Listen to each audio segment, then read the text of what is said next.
In the name of God, Creator, Redeemer and Sanctifier. Amen. Please be seated. I want to begin this morning by telling you a story. This occurred whilst I was the rector of Talara, Rutherford, a parish on the western suburbs of Maitland.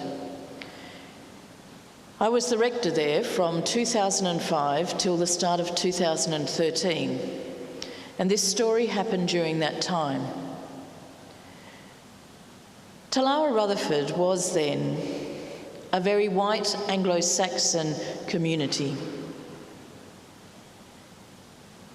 Certainly the church community was very white Anglo-Saxon. Diversity was not visible by and large, except on the very margins of the society.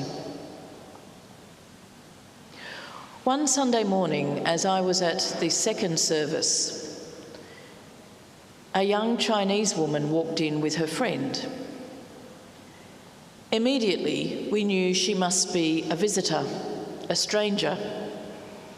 We didn't have a lot of Chinese visitors in Talara. And she joined in the worship and stayed for morning tea afterwards. And at morning tea, she gave gifts. She had brought gifts with her. She had expected there to be a Sunday school and children, and we did. We were blessed. We had a Sunday school. And she gave the children gifts. She gave me gifts. And towards the end of morning tea, she said to me, "I am moved to invite you and your husband to join me for dinner tonight in Newcastle. Do you know this restaurant?" And she named a particularly iconic restaurant. Yes, I thought, I know that restaurant. I've walked past it many times. And with a family of 4, the prices on the menu mean that we could never afford to eat there. "I want you to join me at that restaurant," she said, "you and your husband." Well, David, my husband, had already left. Our children were much younger and he'd taken them home. So when I got home, I said to David, "So I think we're going out for dinner tonight. We're going to this particular restaurant with a person whose name I don't know, and I don't have a phone number for them. If it all goes pear-shaped, we'll stop at Macca's on the way home." But we headed out, and she did meet us at the restaurant. And even though that was a particularly busy point in my life, I was giving a paper the next day at a conference, and true to form, I hadn't finished the paper. It was the most wonderful, grace-filled evening. Not only was the food magnificent, but she shared the story of her life and her faith. She was a very successful young businesswoman and a very committed Christian, which in China is something that involves considerable challenge and risk. And her work took her travelling throughout the world.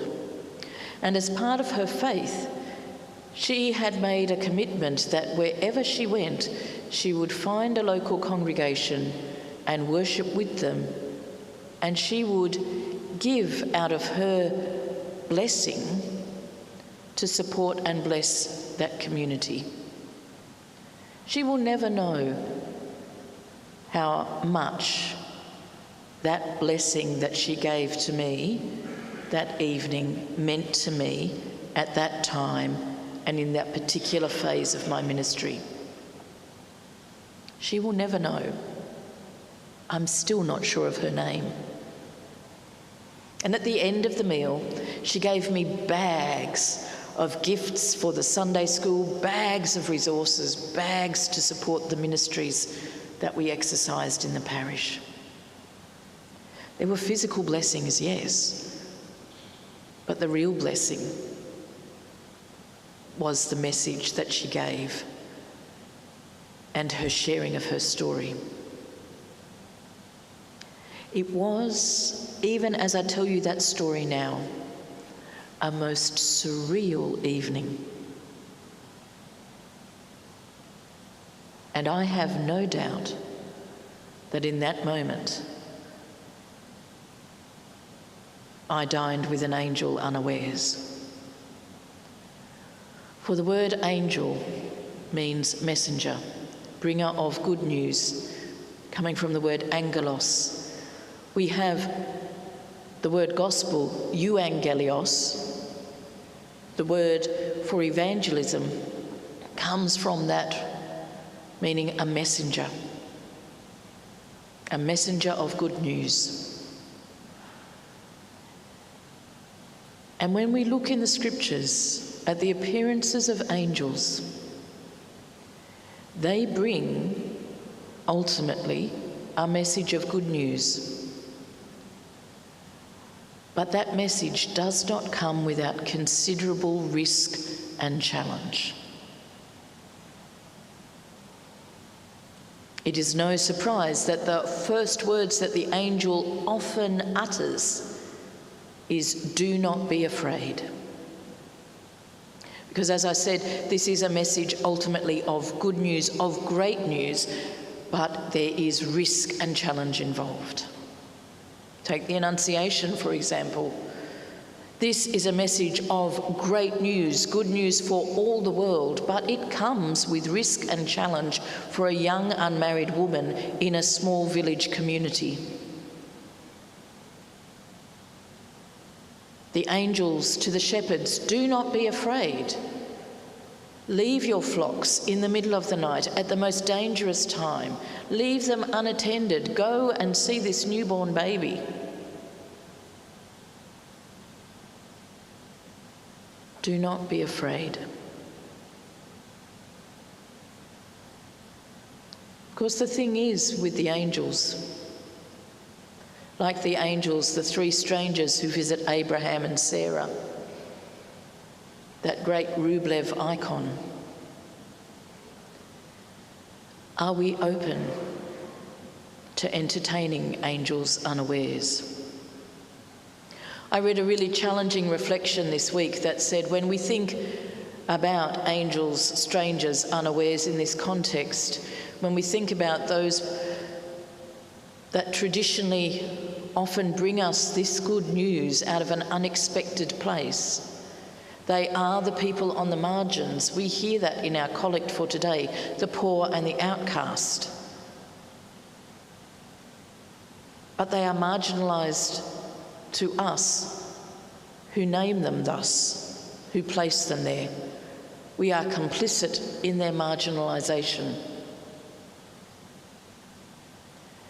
And so it is when we think about those who are marginalised, we have a role in that marginalisation by not being open to the message they bring to us, which is a message of good news. It is a message of the kingdom. It is a message of justice and mercy and inclusion and affirmation. We think about our LGBTQIA+ brothers and sisters who at this time are yet again suffering within the church because of words and attitudes that are pushing them and their lived experience to the margins. We think about our Indigenous brothers and sisters. We think about those who will gather here in this cathedral again today to have lunch here on this platform. What are the messages of good news that they are sharing with us? And are we open to hearing them and acting on them? Because the good news of the kingdom is good news for all. But it involves challenge and risk.